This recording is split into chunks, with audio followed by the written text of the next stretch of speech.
So this week we're talking about how do we teach folks how to engage in culturally inclusive practices, but also how do we teach future clients to be multiculturally oriented, also connect to the ACA multicultural competencies.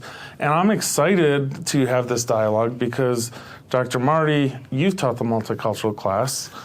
Dr. Kemi, you teach and are teaching the multicultural class. I've taught the multicultural class.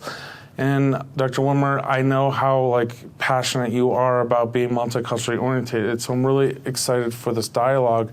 I'm curious, for our future counselor educators that are about to have to teach folks how to be multiculturally oriented, what advice do you have for them? How do you teach that? Thank you, Dr. John. I will start the conversation.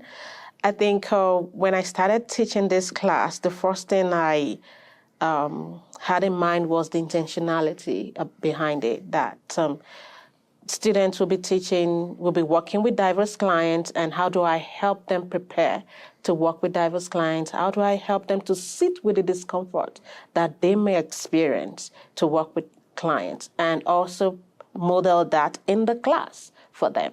Because there are a lot of discussions about cultural competency, cultural humility, and how do you work with the complexity of human behavior. So that's one of the reasons why each time I go into the class, I have it at the back of my mind that students might get dysregulated, but how do I help them process that in the class?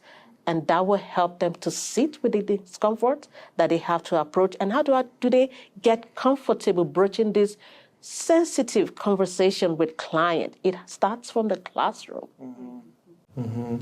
Can I jump in on this? Yeah. Just because I have some things we got to talk about here, right? Yeah. When you said dysregulated, it's true. If you're going to go ahead and teach folks how to be culturally orientated in these times when folks are, right, I love you're yeah, it's hard. It's really hard, right? You also got to be mindful of how do students act when they're dysregulated. Mm-hmm. So if you are being a great counselor educator and you are being multiculturally oriented, you're going to get complaints about you. So you got to make sure that you're talking to your chair and you're getting the department on board with what you're doing, that students aren't triangulating other faculty. Because when I first started teaching the multicultural class, I got some complaints, and then when I was the chair, complaints started coming in for folks teaching the multicultural course. And I'm saying that not to scare students away, but they need to recognize truly, if you care about this, then you need to think about putting being liked and putting all that stuff aside, and how do we truly engage in this this work. So Dr. Marty, I know you taught this too before, so what advice do you have for folks that might teach the course or want to really dive into this? Yeah, well, that's interesting because that was my experience 2 weeks ago. And I showed a film, Ken Hardy, if you don't know who Ken Hardy is, and he was talking about how do we broach the conversation. And I was really surprised how students really struggled with that. So, for example, to ask a question like, tell me a little bit about being a Latino, Mexican American. What is it like to be African American? And the students really felt uncomfortable asking that question because they felt that they were, I don't know what I'm saying. They were moving into a territory that was so personal that they really felt incredibly uncomfortable asking those questions.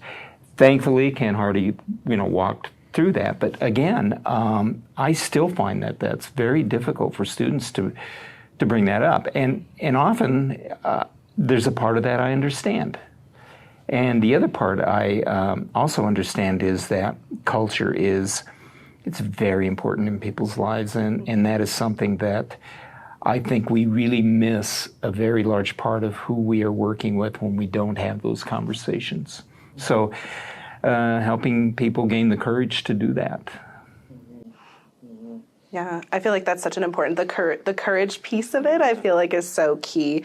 And I think part of acting courageously comes in the form of like, how do you get comfortable with your discomfort, like you were saying, Dr. Kemi. And so I feel like, although I have not taught the multicultural class, I do feel really passionate about integrating it into every class that I teach, as far as like, how do we have cultural conversations? And you know, we're in practicum, we're right at that midpoint now. And so part of that is challenging practicum students of like, you have this cultural being sitting in front of you. How are you being intentional about broaching those conversations and being direct about what is your experience like as a queer woman in this space, or as, you know, whatever the salient identities are.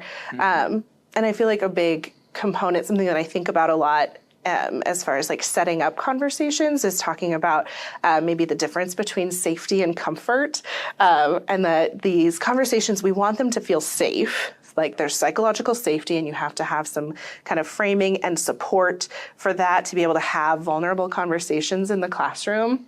But that might not always, and it probably won't, in fact, feel very comfortable.